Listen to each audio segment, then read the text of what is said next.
नमस्कार, मैं हूं प्रदीप कुमार। आप देख रहे हैं पॉलिटिकल आइडिया। पॉलिटिकल आइडिया के आज के इस अंक में आप सभी दर्शकों का बहुत बहुत स्वागत है। मित्रों, क्या सिद्धारमैया की कुर्सी जाने वाली है?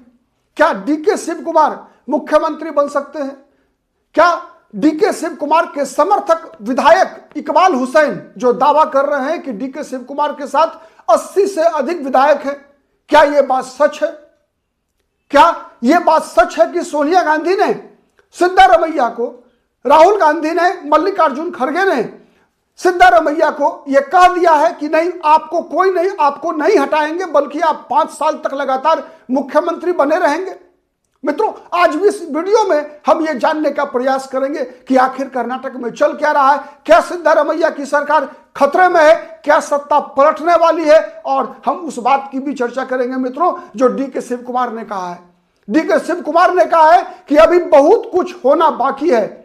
डीके शिव कुमार ही ने नहीं कहा है केवल, बल्कि डीके शिव कुमार के भाई, बेंगलुरु ग्रामीण के सांसद डीके सुरेश कुमार ने भी सिद्धारमैया से वादा निभाने की बात कही है और कहा है कि डीके शिव कुमार को अपना किया हुआ वादा 2023 में जो वादा किया गया था उस वादे को निभाना चाहिए। तो मित्रों, हम जानने का प्रयास करते हैं आज इस वीडियो में कि क्या कर्नाटक में कांग्रेस पार्टी की जो सरकार है उसकी स्थिति क्या है और विगत दिनों कौन कौन सी गतिविधियां हुई। मित्रों, सबसे पहले हम बात करते हैं जी परमेश्वर की। जी परमेश्वर कर्नाटक के गृह मंत्री हैं और एक मुख्यमंत्री पद के उम्मीदवार भी हैं, दलित नेता हैं।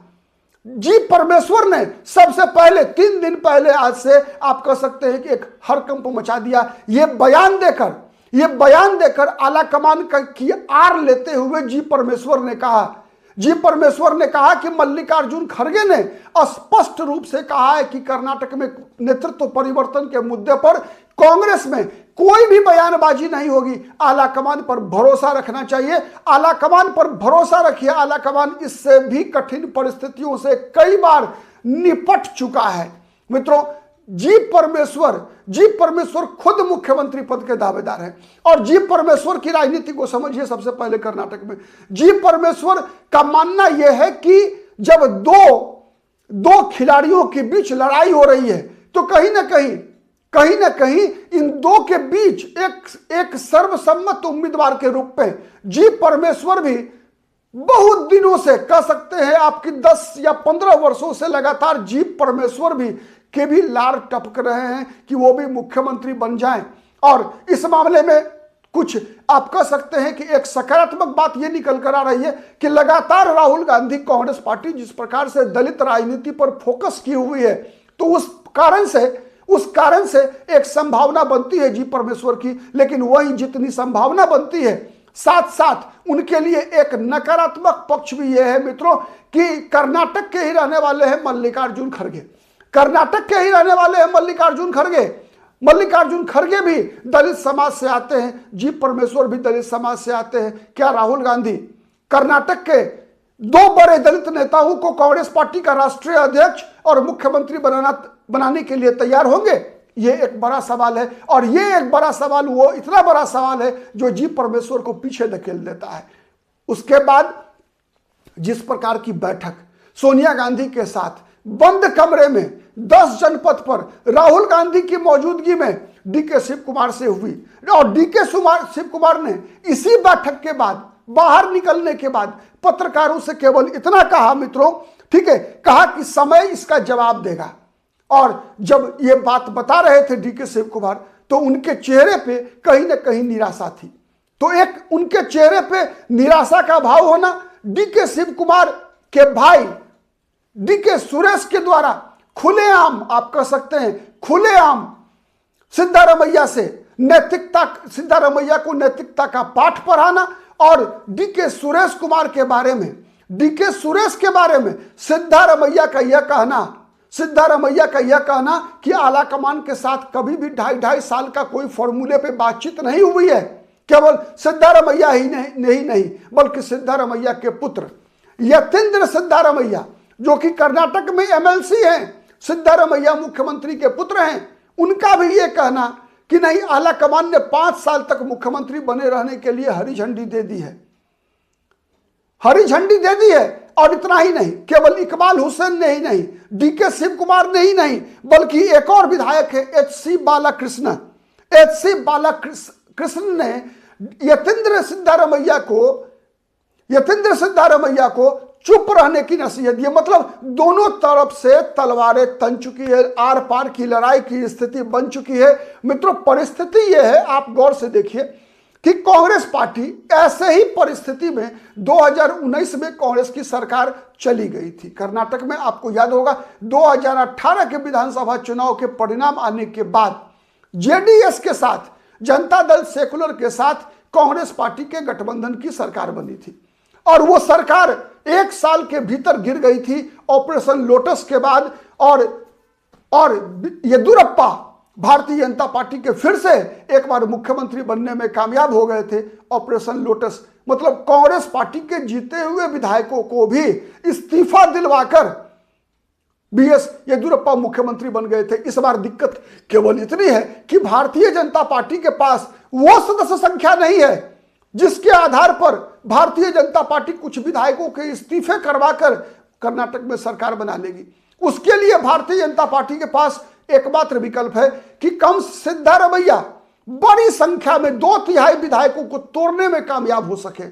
और जिस प्रकार से इकबाल हुसैन, जो कि एक प्रकार से आप कहिए कि डीके शिव कुमार के लेफ्टिनेंट है कर्नाटक की राजनीति में, उनके बहुत ही भरोसेमंद विधायक माने जाते हैं इकबाल हुसैन ने जिस प्रकार से दावा किया कि 80 से 90 विधायक डीके शिव कुमार के साथ हैं। मित्रों, 80 से 90 विधायक का डीके शिव कुमार के साथ होना, यह बात अगर ऐसा है तब तो निश्चित रूप से डीके शिव कुमार को तुरंत भारतीय जनता पार्टी, मुझे लगता है, समर्थन देने को शायद तैयार हो जाएगी।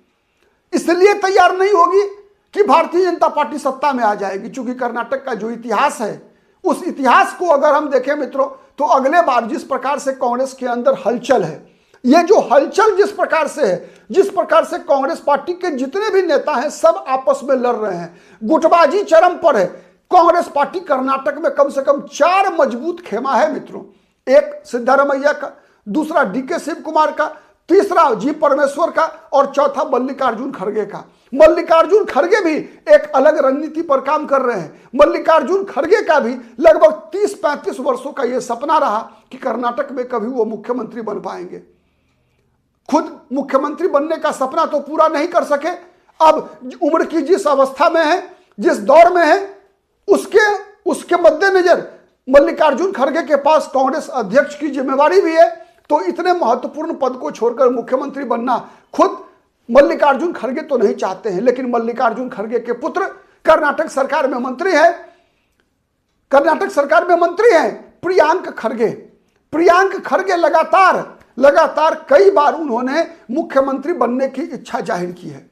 कई बार जी परमेश्वर ने जिस प्रकार से मुख्यमंत्री बनने की इच्छा जाहिर की है, वैसे ही प्रियांक खड़गे ने भी इशारों में कई बार मुख्यमंत्री बनने की इच्छा जाहिर किया है। लेकिन सवाल यही आके अटकता है मित्रों, कि सवाल यही जाके अटकता है कि सिद्धारमैया भी कोई कमजोर बेस पे खड़े नहीं हैं। सिद्धारमैया कांग्रेस पार्टी के वो चेहरा है मित्रों जिसने कर्नाटक में ओबीसी को कांग्रेस से पहली बार जोड़ने में कामयाबी हासिल की थी। परंपरागत रूप से कर्नाटक का जो पिछड़ा वर्ग है, ओबीसी है, वो लगातार कांग्रेस के विरोधी रहा था। सिद्धारमैया की राजनीतिक यात्रा कांग्रेस से नहीं शुरू हुई, देवगौड़ा के साथ लंबा राजनीति किया है सिद्धारमैया ने। सिद्धारमैया के आने के बाद ही पिछड़े वर्गों के बीच कांग्रेस पार्टी का आधार बना। कांग्रेस पार्टी का आधार पारंपरिक रूप से देखेंगे तो इतिहास रहा है कि लिंगायत, वक्का-लिगा और दलित और मुसलमान मतदाताओं के बीच रहा। लेकिन लिंगायत और वक्का-लिगा, लिंगायत ने पहला साथ छोड़ा तब जब कांग्रेस पार्टी ने अपमानित करके वहां वीरेंद्र पाटिल जो मुख्यमंत्री थे उनको हटाया। और उसके बाद से लगातार कर्नाटक की राजनीति में अगर आप गौर करेंगे तो लिंगायत जाति, जो कि सबसे बड़ी ताकतवर जाति है कर्नाटक में, वो भारतीय जनता पार्टी का मजबूत बेस वोट बना हुआ है। बीएस येदियुरप्पा इसी जाति से आते हैं। वक्का-लिगा कर्नाटक की राजनीति में जब से एच.डी. देवगौड़ा मजबूत नक्षत्रप के रूप में उभर कर आए, फिर प्रधानमंत्री बने एच.डी. देवगौड़ा, तो ये वक्का लीगा समाज के लोग, वक्का लीगा जाति के लोग लगातार एचडी देवगौड़ा के साथ रहे, लेकिन वो वक्का लीगा पहली बार कांग्रेस के साथ तब आया जब डीके शिव कुमार पिछली बार कांग्रेस पार्टी के प्रदेश अध्यक्ष के रूप में 2023 के विधानसभा चुनाव का नेतृत्व कर रहे थे। और माना जाता है कि कांग्रेस पार्टी को जो बहुमत मिला उसके पीछे वक्का लीगा समुदाय का कांग्रेस के पक्ष में मतदान करना एक बड़ा फैक्टर था, क्योंकि वक्का लीगा को लग चुका था कि अब देवगौड़ा का युग लगभग समाप्त हो चुका है राजनीति में। इसीलिए एक तरफ जब वक्का लीगा जाति के लोगों ने कांग्रेस का दामन थामा, डीके शिव कुमार में अपना भविष्य देखा, तो एचडी देवगौड़ा ने भारतीय जनता पार्टी के साथ गठबंधन कर लिया और आज भारतीय जनता पार्टी की नरेंद्र मोदी की सरकार में देवगौड़ा के पुत्र एचडी कुमार स्वामी केंद्र में मंत्री हैं। तो इस प्रकार की राजनीतिक परिस्थिति में जो माहौल कांग्रेस पार्टी के अंदर है, उससे एक बात तो तय है कि कांग्रेस पार्टी का खेल खराब होना तय है। कर्नाटक में इसमें कहीं कोई दो मत नहीं है, कांग्रेस पार्टी का खेल खराब होना लगभग तय हो चुका है। सत्ता अभी बदले या 28 में चुनाव के बाद बदले, लेकिन सत्ता तो पलटनी है, इस बात में कहीं कोई दो मत नहीं है। हाँ, एक संभावना बनती है मित्रों कि जो डीके शिव कुमार का जो जिस प्रकार की छवि रही है, डीके शिव कुमार एक कांग्रेस पार्टी के अंदर एक ट्रबल शूटर के रूप में जाने जाते हैं। मित्रों, आपको याद होगा जब राजस्थान में सचिन पायलट ने बगावत किया था, जब महाराष्ट्र में उद्धव ठाकरे की पार्टी में बगावत हुआ, जब मध्य प्रदेश में कमलनाथ की सरकार के खिलाफ ज्योतिरादित्य सिंधिया ने बगावत किया था, हर समय चाहे सफल हुए हो चाहे असफल हुए हो, अधिकतर बार सफलता मिली, लेकिन डीके शिव कुमार कांग्रेस पार्टी का वो चेहरा बनकर उभरे विगत वर्षों में जिसने कई ऐन मौकों पर कांग्रेस पार्टी को, राहुल गांधी को, सोनिया गांधी को कई संकटों से उबारा। तो सवाल यह भी है कि क्या कर्नाटक में सिद्धारमैया के कारण कांग्रेस पार्टी डीके शिव कुमार को खोना चाहेगी? यह बड़ा सवाल है। कांग्रेस पार्टी के लिए एक तरफ कुआं, दूसरी तरफ खाई है। सिद्धारमैया को हटाती है तो पिछड़ा वर्ग नाराज होगा।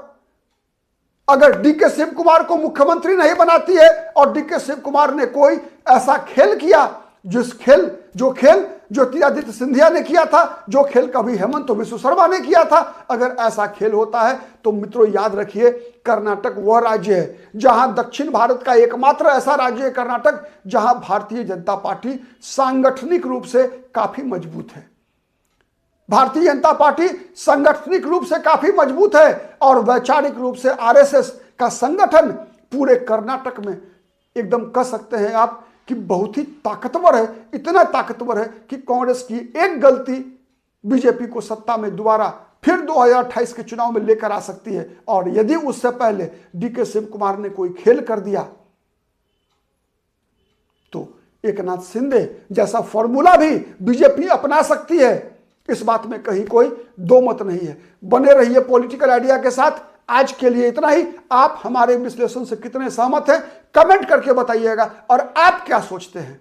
क्योंकि मित्रों हम जुड़े हैं सोशल मीडिया से, हम कोई मेन स्ट्रीम मीडिया नहीं है जहां पर कि एक तरफा समाचार चलाया जाता है। हम हर समाचार के तह में जाकर, हर खबर के तह में जाकर उसके सकारात्मक नकारात्मक हर पक्ष का विश्लेषण आपके समक्ष लेकर आते हैं। हमारा विश्लेषण यदि पसंद आता है तो प्लीज लाइक कीजिए, शेयर कीजिए, कमेंट कीजिए और अब तक यदि पॉलिटिकल आइडिया को सब्सक्राइब नहीं किया है तो प्लीज सब्सक्राइब कीजिए। आज के लिए इतना ही। बहुत बहुत धन्यवाद।